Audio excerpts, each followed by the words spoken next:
Fala pessoal, mais uma aula de matemática aqui começando. Agora é a vez do módulo 25 da frente 1. Depois de ter comentado e aprendido sobre o ciclo trigonométrico, agora é a vez da gente aprender a função seno, que nada mais é do que uma lei de expressão que relaciona f de x e x com a lei de definição seno de x. Ou seja, toda função do tipo f de x igual a seno de x vai ser uma função trigonométrica, uma função seno. Antes da gente ver esse comportamento todo, a função seno como definição, é importante que a gente saiba localizar o seno no ciclo trigonométrico. Ciclo trigonométrico que a gente estudou na aula passada, que é uma circunferência, né? O nome ciclo trigonométrico, inclusive, pode ser substituído por circunferência trigonométrica. Essa circunferência tem raio igual a uma unidade, e tem dois eixos coordenados que se cruzam exatamente no centro dessa circunferência. Na aula passada eu havia comentado que o eixo vertical vai representar para a gente valores de seno, o eixo horizontal vai representar para a gente valores de cosseno. Portanto, nessa aula que a gente vai falar sobre função seno, a gente vai falar só do eixo vertical. Eixo vertical trazendo valores de seno para a gente poder discutir a questão do ângulo. Lembrando que os limites de cada divisão, né, os eixos dividem a circunferência trigonométrica em 4 regiões, chamadas de quadrantes. A contagem positiva é no sentido anti-horário, a partir aqui do zero, de onde está o lápis. Primeiro quadrante, segundo quadrante, terceiro, quarto quadrantes. Se o ângulo do primeiro quadrante é x, você vai relacionar com o ângulo que é 180 menos x, no segundo quadrante. No terceiro quadrante, você vai pegar o valor do ângulo e subtrair 180. E no terceiro, você vai pegar 360 e subtrair o valor do ângulo para descobrir essas relações.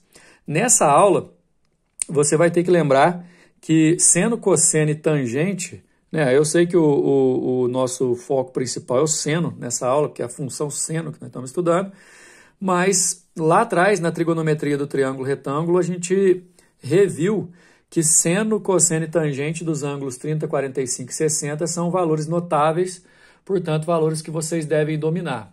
Esses valores notáveis vão crescer consideravelmente, levando em consideração que 30, 45 e 60 são ângulos do primeiro quadrante e que cada um deles tem correspondente no segundo, no terceiro e no quarto quadrante, além dos ângulos limite de quadrante, tipo o 0, o 90, o 180, o 270 e o 360. Todos esses ângulos na primeira volta. Então, vai haver uma ampliação considerável na quantidade de ângulos notáveis, porque só de 30, 45 e 60, você já vai para outros 3 aqui no segundo quadrante, outros 3 no terceiro quadrante, outros 3 no quarto quadrante. Só aí, de 3 ângulos, já aumentaram para 12 ângulos notáveis, e no caso mais os 5 ângulos limite, você vai ter 17 arcos notáveis, dos quais seno, cosseno e tangente vocês têm que saber. O assunto aqui é função seno e eu vou mostrar para vocês como é que isso funciona. Lembrando também que sobre cada ponto do ciclo trigonométrico você consegue achar o que a gente chama de posição angular. Por exemplo, nesse ponto aqui onde está esse risco em lilás, é uma posição angular que a gente vai imaginar que a gente conhece. Vamos supor que essa posição aqui seja a posição 30 graus. Prestem bastante atenção, porque agora é a hora de aprender como que o ciclo funciona nas funções trigonométricas. Esse ângulo é um ângulo de primeiro quadrante, porque ele está entre 0 e 90. Para você saber o seno dele, basta você projetar essa posição angular, olha o pontilhado aí, ó, exatamente na linha vertical, que é a linha do seno. Onde pegou aqui, eu vou colorir, é o valor do seno do ângulo. Repara que essa posição angular projetada no eixo do seno gera esse segmento aqui, ó, que no final das contas vai representar o valor do seno desse ângulo e vai ser um valor maior que 0, né? Ele fica entre 0 e 1. Ou seja, todos os ângulos aqui do primeiro quadrante, se você quiser projetar na linha do seno, vai projetar acima do 0 e, portanto, senos positivos. No segundo quadrante, você vai poder fazer a mesma coisa. Repara que esse ângulo aqui do segundo quadrante eu já projetei sobre a linha vertical. A gente pode até marcar aqui, ó, esse segmento que vai representar o seno desse ângulo nessa posição. Repara que esse ângulo é maior que 90. E o seno dele é representado por esse segmento aqui todo, só que mesmo assim vai ser menor que 1, mas é positivo. Então, o seno no primeiro e no segundo quadrantes são valores positivos. Aí, imagina só você que você tem aqui um ângulo maior que 90. Você vai pegar esse ângulo e subtrair de 180 para descobrir qual que é o correspondente dele no primeiro quadrante. É assim que você vai analisar como que a gente chama de primeira determinação no primeiro quadrante, ok? Cá embaixo, no terceiro quadrante, você também tem um ângulo, só que agora as projeções serão todas abaixo da linha do zero, em direção ao menos 1. Ou seja, qualquer ângulo que fique no terceiro quadrante do ciclo trigonométrico, entre 180 e 270 graus, vai ter o seno negativo. Assim como qualquer ângulo que também possa ser localizado no quarto quadrante, igual esse ângulo aqui em verde, que o seno dele vai ser projetado na linha vertical, o seno dele por esse segmento frisado, olha só, o ponto está aqui, projetado sobre a linha do seno. Aqui a gente tem o tamanho do segmento que representa o seno daquele ângulo ali. Negativo também. Então, pessoal, generaliza, vai. Primeiro e segundo quadrantes, positivos para o seno. Terceiro e quarto quadrantes, negativos para o seno. E aí sempre a gente vai fazer um exercício, aliás, dois. Um exercício que vai reforçar essa ideia de definir o seno pelo segmento no eixo vertical. E um outro exercício que vai trabalhar com a ideia dos arcos notáveis, né? Arcos que você consegue reduzir para o primeiro quadrante e sempre relacionar com 30, 45 e 60 e conjugar os sinais. Antes da gente partir para essa questão de conjugar sinal, de definir ângulo notável nos outros quadrantes, algumas características da função f de x igual a seno de x. Primeiro, o gráfico dessa função é uma onda senoidal, que tem esse aspecto aqui, ó, sempre partindo do zero do eixo coordenado, aqui a gente tem o eixo y e o eixo x, partindo do zero, né, em forma quase parabólica, digamos assim, atingindo o máximo aqui no 1, depois descendo atingindo o zero e mais ainda atingindo o mínimo no menos 1. Qualquer função seno vai ter o mínimo de menos 1 e o máximo de 1, inclusive por isso que a imagem é sempre do menos 1 a 1. E esse gráfico, galera, ele sempre vai se repetir. Aqui a nossa imagem está limitada por conta do quadro da câmera do celular, mas olha só, a tendência é essa onda, a partir daqui, onde está o lápis, repetir, e se você tiver continuidade, ela vai repetindo eternamente. Isso aqui garante que a função seno é uma função periódica, cujo período, ou seja, o intervalo no eixo x para a repetição do padrão da onda senoidal é sempre 2π. Então, você sempre tem a imagem do menos 1 a 1 e o período igual a 2π. Já no exercício, galera, você vai lá na página correspondente, exercício número 1, que a gente vai, utilizando a figura, complete as definições. Repara que aqui tem um ângulo, esse ângulo é de primeiro quadrante, o seno dele você encontra projetando a sua posição angular sobre o eixo vertical, que é o eixo dos senos. Do ponto de projeção até a origem é o valor do seno. Dei uma frisada boa aqui para vocês poderem representar que o seno do arco de A até P é o segmento OM. Aí você tem que completar aqui, ó. O valor do segmento OM, de O até M, representa o seno do arco AP. Do mesmo jeito, o seno do arco AQ, galera, o detalhe é que é do A ao Q, é isso aqui tudo, ó. O Q é um arco de terceiro quadrante, o seno dele vai ser negativo. Só que nesse exercício é só para você frisar que segmento que vai ser o representante do seno desse arco AQ, ou simplesmente da posição angular Q. Na projeção na reta vertical, que é a reta do seno, você vai ter do ponto de projeção até a origem, ou seja, o segmento ON, como sendo o seno de AQ. Completa aí. Então esse exercício foi só para elaborar e ratificar a ideia de como que o ciclo trigonométrico deve ser usado para a função seno. Você pega a posição angular, projeta no eixo seno e mede até a origem. Pega a função angular, projeta no eixo do seno e mede até a origem. Um é positivo, o outro é negativo, mas aqui só foi para definir pelo segmento. Como eu disse, pessoal, olha aí na página 27, o exercício número 2, olha só que, vamos dizer assim, uma bagunça organizada de todos os arcos que são considerados notáveis, para a gente poder dar uma ideia aí. Os ângulos, que estão todos aqui, ó, são ângulos em graus, só que seus correspondentes em radiano estão todos aí também. Olha só, eu disse que eram 17 ângulos, né? Lembra? Ó? 3 aqui, 4, 7, 8, 11, 12, 13, 14, 15, 16, só que aí você conta o 0 e o 360 como 2, dá 17 ângulos. Então, todos eles, a gente tem que saber o valor do seno, por enquanto do seno, né? Depois a gente vai aprender cosseno, tangente e tal. A pergunta que a gente vai ter que fazer é sempre voltada, primeiro, para qual que é o correspondente do tal ângulo no primeiro quadrante. Segundo, se o valor do seno é positivo ou negativo. Vamos distribuir algumas informações aqui nesse desenho. Primeiro, pessoal, a questão do sinal. Como a gente está falando da função seno, primeiro quadrante e segundo quadrante, todos eles vão ter senos positivos aqui, ó, do 0 a 1. Nos quadrantes 3 e 4, do 0 ao menos 1, todos senos negativos.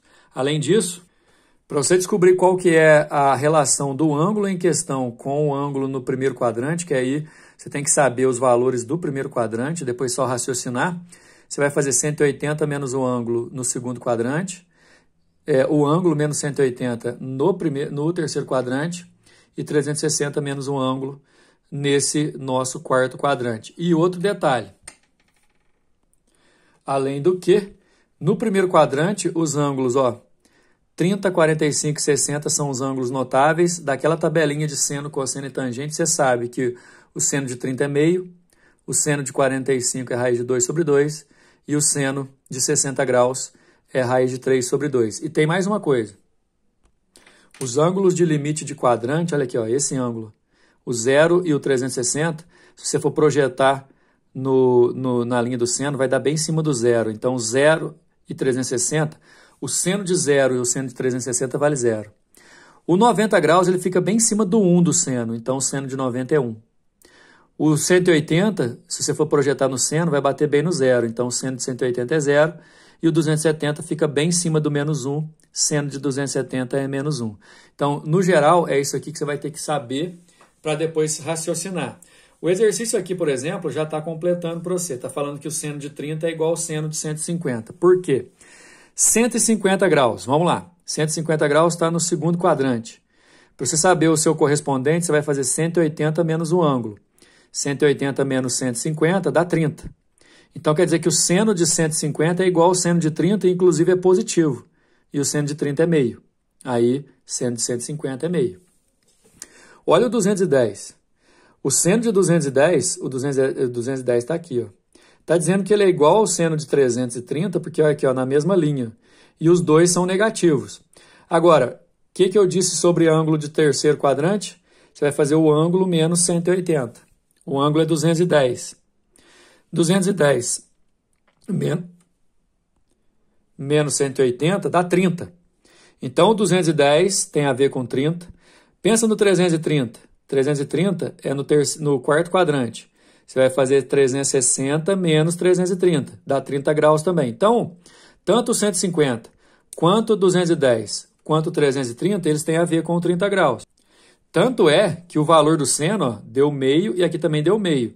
O detalhe do sinal negativo é que tanto o 210 quanto o 330, eles fazem parte dos terceiro e quarto quadrante, respectivamente. Então, o que você tem que fazer? Olhar qual é o ângulo, fazer a operação correta, se é 180 menos o ângulo, se é o ângulo menos 180, ou se é 360 menos o ângulo. E você vai saber se é segundo, terceiro ou quarto quadrante, se está entre 90 e 180, 180 e 270, 270 e 360. E depois olhar a questão do sinal. Então, 150, 210, 330, fica fácil de eu observar que tem a ver com 30 graus. E aí o seno vai ser meio para os dois casos, ambos os casos. Só vai ser negativo para o terceiro e quarto quadrante. Você vai pensar exatamente a mesma coisa no 45. Pensa no 135, está no segundo quadrante. Se você subtrair, dá 45. Pensa no 225, que está no terceiro quadrante. Se você fizer 225 menos 180, dá 45. Pensa no 315, que está no quarto quadrante. 360 menos 315 dá 45. Então, esses três aqui, ó, tem a ver com 45. E como é seno de 45, você tem que saber, ó, é raiz de 2 sobre 2 nos casos. Só que o 225 e o 315, como estão no segundo, no terceiro e no quarto quadrantes, negativos. Então, é esse raciocínio que você vai fazer sempre. Se você virar a página, eu não vou virar aqui porque eu vou aproveitar o desenho, mas você vai encontrar lá a continuação. 60 graus, 120, 240 e 300. 120 está aqui, ó, segundo quadrante. 180 menos 120 dá 60. 240 está aqui, ó, terceiro quadrante. 240 menos 180, 60 graus.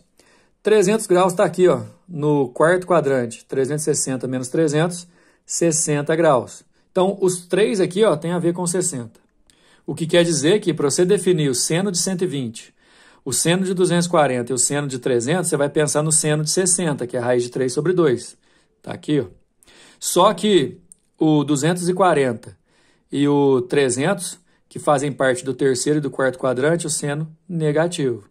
E depois aqui eu já falei, né? O seno de 0, 180 e 300, eles valem 0. O seno de 90, que está em cima do 1, vale 1. O seno de 270, que está em cima do menos 1, vale menos 1. Bom, depois de você fazer esse número 2, que você definiu todos os ângulos, inclusive de primeira volta, né, de 0 a 360, está na hora da gente completar a ideia aqui com os valores que a gente já conhece. Repara que no eixo Y é f de x igual a seno de x, e no eixo x você tem os ângulos. O nosso gráfico vai aparecer, já está inclusive a resposta aí embaixo, por conta de valores que a gente conhece. Por exemplo, ó, seno de 0 é 0. Por isso que vai aparecer esse primeiro ponto aqui. O seno de 30 graus é meio.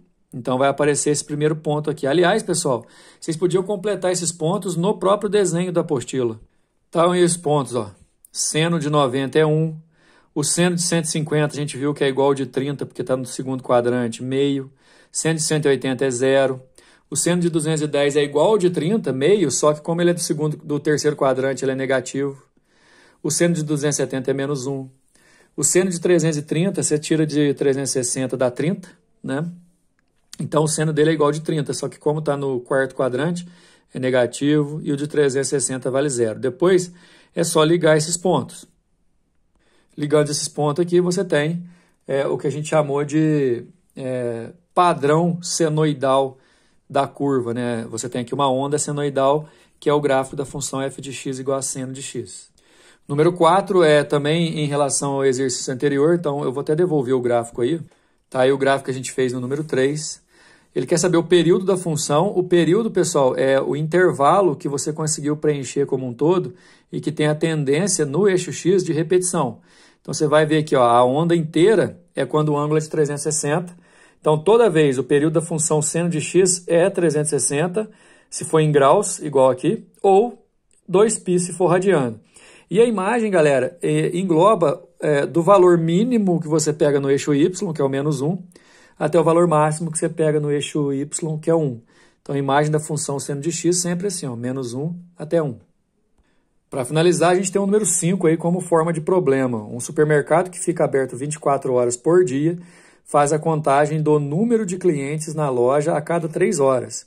Com base nos dados observados, estima-se que o número de clientes possa ser calculado pela função trigonométrica f de x igual a 90 menos 800 vezes seno de x π sobre 12, em que f de x é o número de clientes e x a hora de observação. X é um número de 0 a 24 horas. Então, a função do número de clientes aí é uma função seno, viu, pessoal?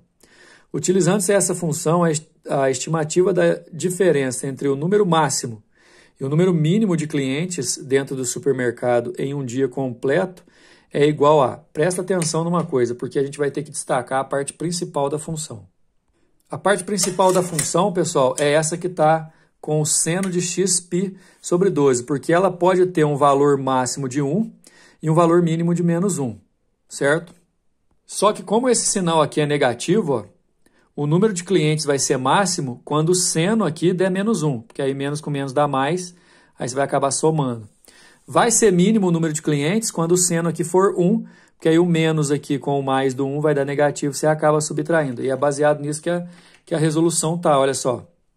O número máximo de clientes é quando o seno de xπ sobre 12 é igual a menos 1, certo? Que seria às 18 horas. Aí o porquê de ser às 18 horas a gente pode explicar melhor, né? Por quê? Porque, na verdade, é porque para esse seno aqui valer menos 1, o ângulo aqui tem que ser 270 graus, né? Aí você iguala o x vezes π sobre 12 a 270, ou 3π sobre 2, e aí você vai achar que o x vale 18. Só que não precisa para resolver isso. Por quê? Ele quer saber o número de clientes. Então, basta você saber que no lugar desse seno aqui, você vai colocar menos 1. Aí vai ficar 900 menos 800 vezes menos 1 dá mais 800. 900 mais 800, 1.700. Ou seja, no momento em que o número é máximo de clientes, tem 1.700 pessoas dentro do supermercado. Quando for mínimo, ou seja, quando o seno der 1, ao invés de colocar menos 1, você vai colocar 1. Aí vai ficar menos 800 mesmo. 900 menos 800 é 100. O número máximo de clientes, 1.700. O número mínimo, 100. Ele quer saber a diferença entre o máximo e o mínimo. Você subtrai, dá 1.600, letra E. Assim a gente finaliza mais um módulo. Até mais.